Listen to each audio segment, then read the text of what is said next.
You are actually leaning on that. Okay.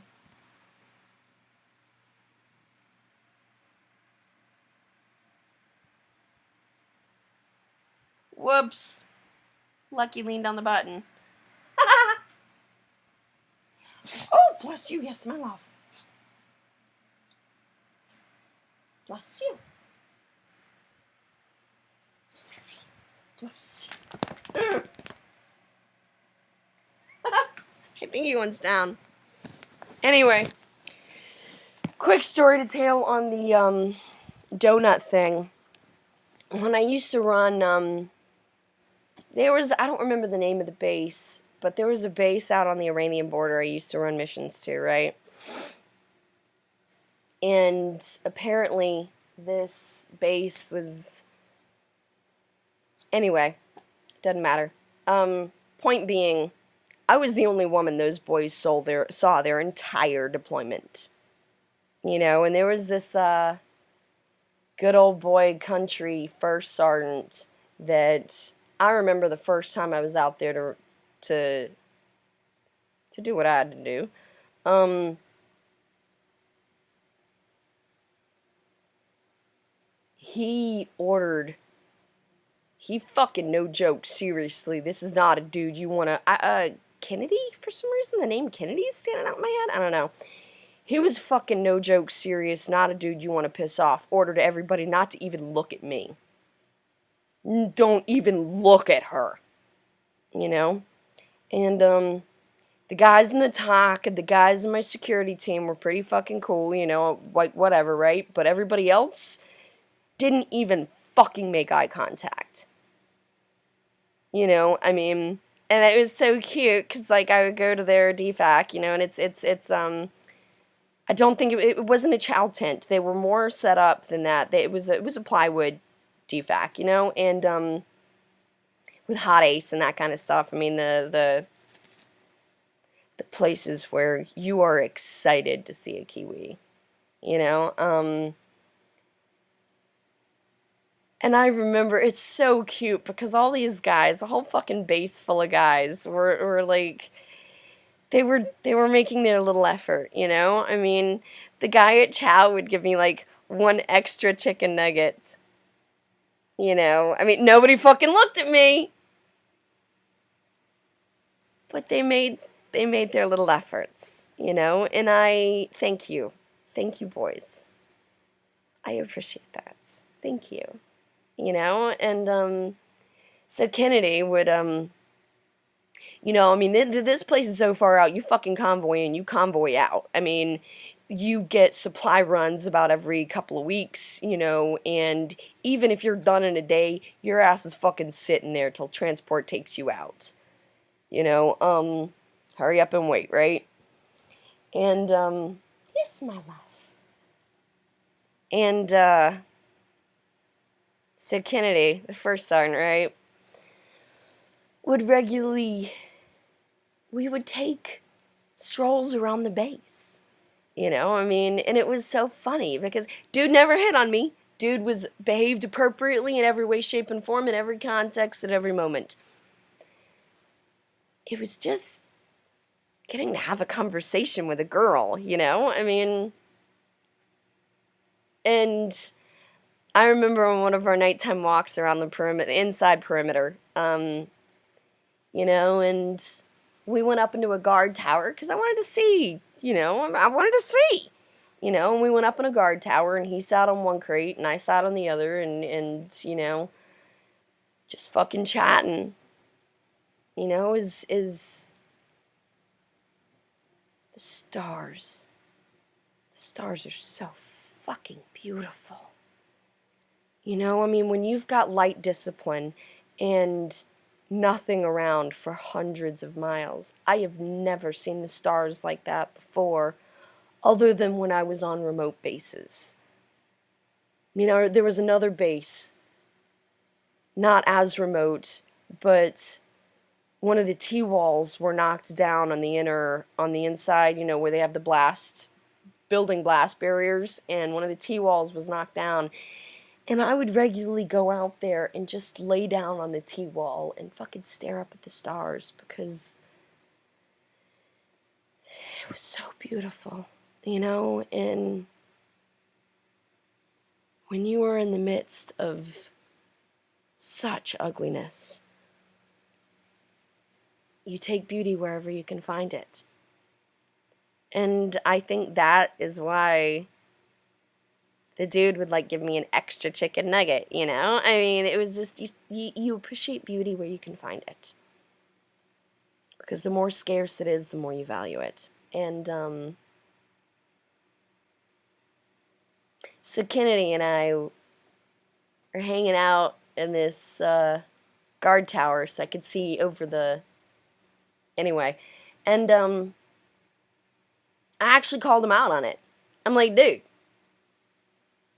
you have ordered everybody else on base to not even look at me unless, you know, mission needs, right? And yet you're taking me on strolls around the perimeter, just the two of us at night, you know, what's up with that? And he's like, hey, privileges of leadership, you know? I mean, he knew he could protect, he would handle himself. He knew he was safe. He knew he wouldn't hurt me. He knew he could handle him. He could not unequivocally so confidently vouch for every other man on base. You know, and I respected that. Cool, thanks. You know, I mean, part of one of the ironies of never having had a father figure growing up was that I have often been Mad Dog. I've often been in this situation where leadership just somehow naturally bonds in like a father figure type context, you know, and Big Daddy Baker, you know, Mad Dog Madden, you know, and the list continues, right? But hello, my love. I loved it. I loved it. You know, I never really had a family until the military. I never had a family. And honestly, considering that I have lost everyone since my injury, except my biological father. My biological father is the only one to see me for me.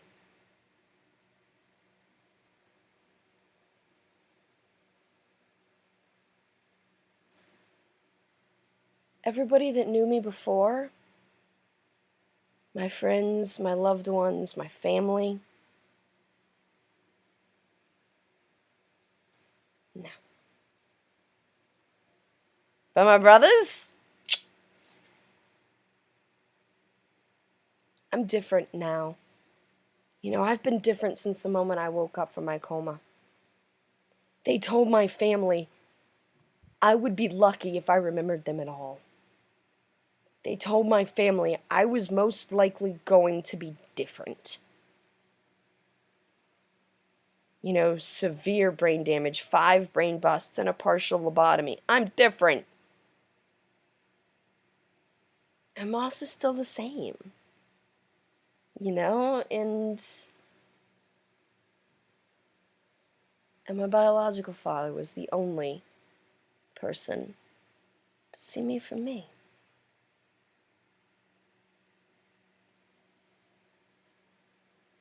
God has a fully developed sense of irony. That's for damn sure. Anyway, I think this started off with the whole women feeling like the last donut at a cop convention kind of thing. And you know what? I get it. In multiple respects, I get it. But you know what? Do you? Do you get it? Because having been that woman, having quite literally been the only person, the only woman these boys would see all deployment on at least 2 different bases. Because I would base hop for mission essential needs, you know. It's about respect. It's about how you carry yourself, and it's about what you do with who you are. When I was in basic, oh my god. Wrong people, wrong reasons, right? There was a group of a couple of girls in basic that would deliberately and specifically get uniforms a size too small. Fucking bitch was a chaplain's assistant. At least that's what she was coming in to be. Bitch was coming in to be a chaplain's assistant.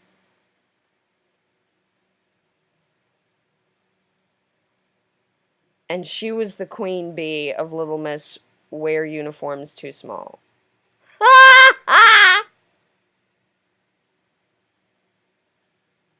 I'm sorry, but women like that are why you feel like the last donut at a cop convention. Oh my god, and then I got to my unit. Oh, first thing, so Kreitz and I started off at basic together. I mean, like, I think she was in intake with me, but I'm not sure. I don't remember, right? I know she was in basic with me because she came to me. Somebody had fucking ripped off her gear and we had an inspection, and I have always been the geardo that has extra of everything. Just in case. Charlie Mike. You know, shit happens. Carry on. And so I bailed her ass out by loaning her shit for inspection.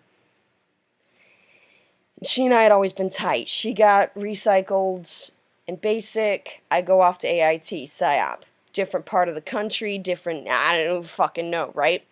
I got recycled 1 week before graduation. That was a fucking malicious dude. LeBose.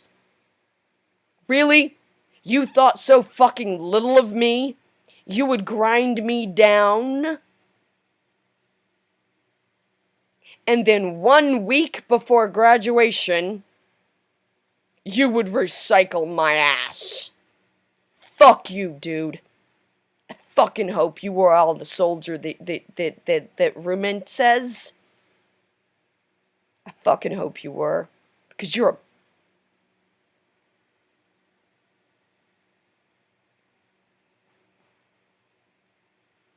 Because I get the fact... Oh, I get the fact that it's easier to apologize than to ask permission, but there is a fucking line.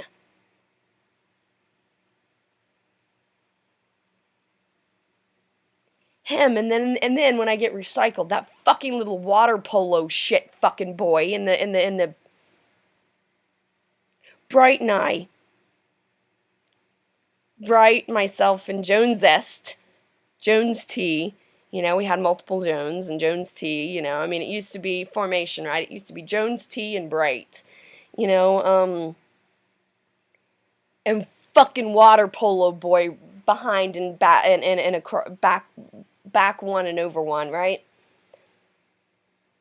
And shattered ankles, never enough for anybody, blah blah blah, whatever. Water polo boy was my fucking Soto. He would stand in formation, right fucking adjacent to me, and say such horrible shit to me and about me. You have a fucking clue. You're a child. You are a child. What the fuck do you know about the world? You know, I hope you know more now. Because it's been a minute. I'm certain you've got at least a deployment or 2 under your belts. That's if you stuck it out at all.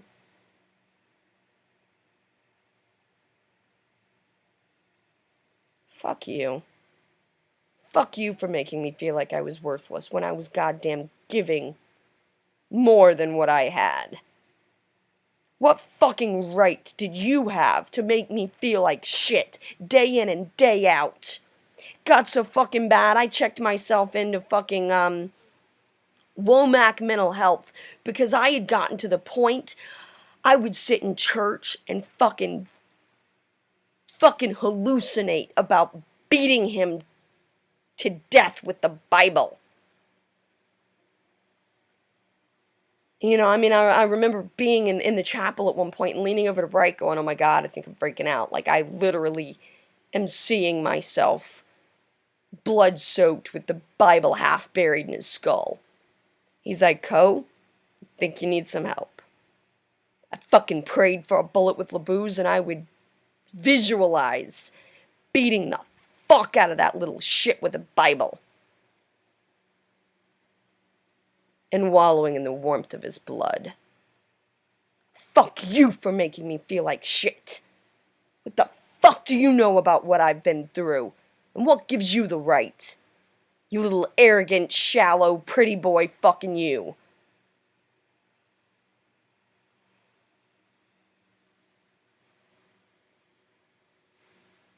Blue Falcons, Blue Falcons, Blue Falcons. Oh my gosh, and let me back up, because I remember I forgot my queen bee. Kreitz and I are checking into unit, right?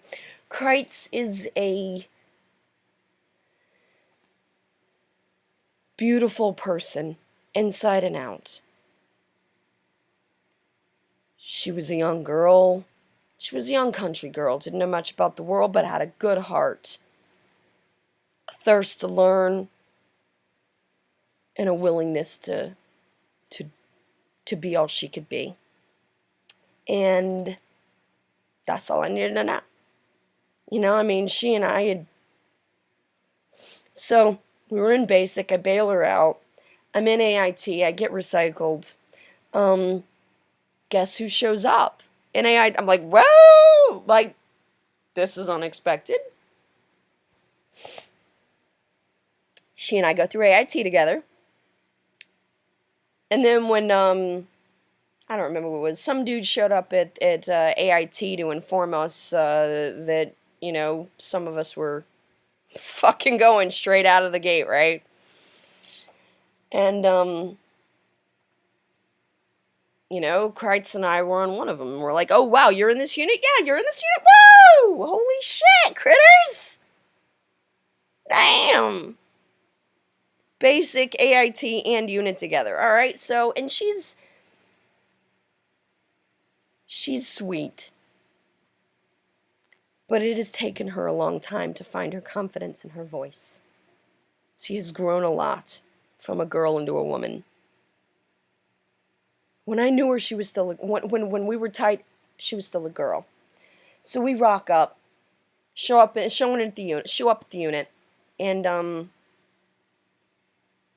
pointing in for orders, it's our first thing, whatever, you know, and little Miss Queen Bee didn't have her blouse on, so no rank, no name, no nothing, we just show up with the fuck. We don't know. She's the person in the office.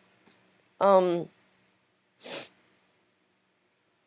her our paperwork, reporting for duty, whatever, right, and she's doing whatever with our stuff, and she, I don't know, whatever they do, check us in or whatever, right?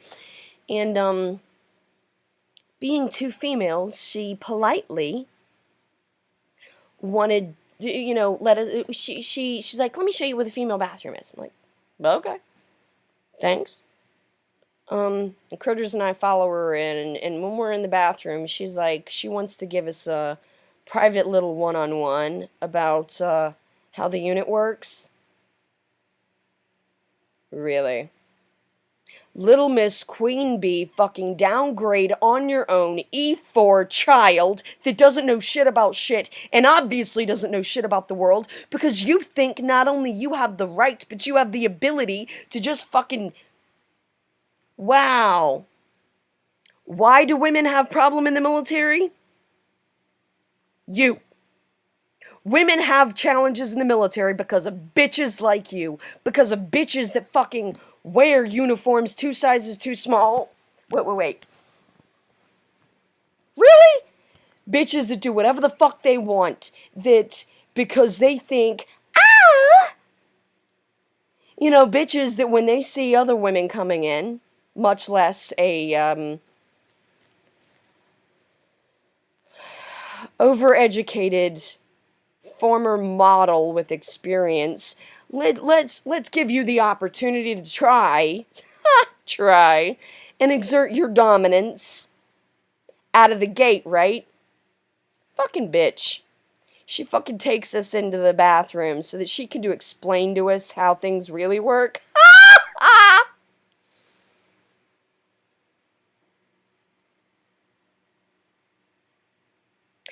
I didn't even need to know her rank. Still downgraded, no blouse, no name, no rank. Didn't need it.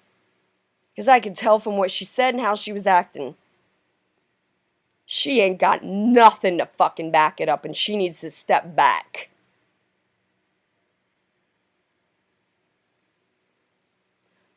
Her and her little sycophant groupies. DeFulvio, oh my god. I fucking...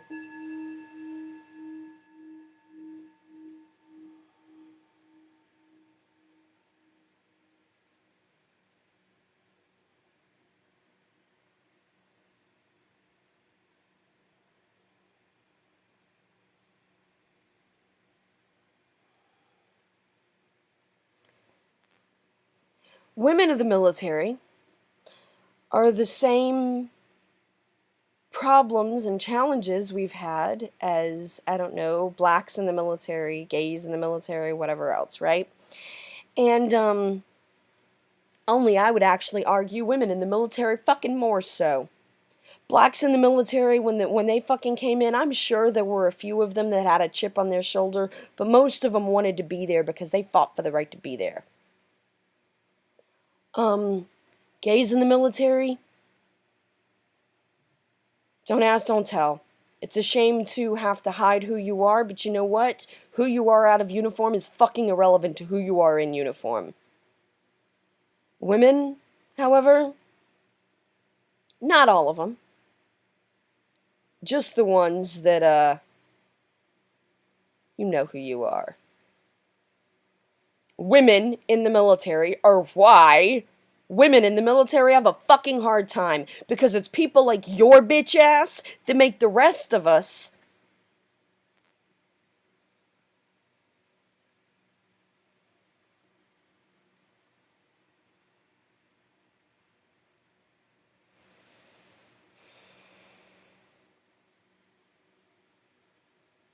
I'm gonna take Lucky for a walk.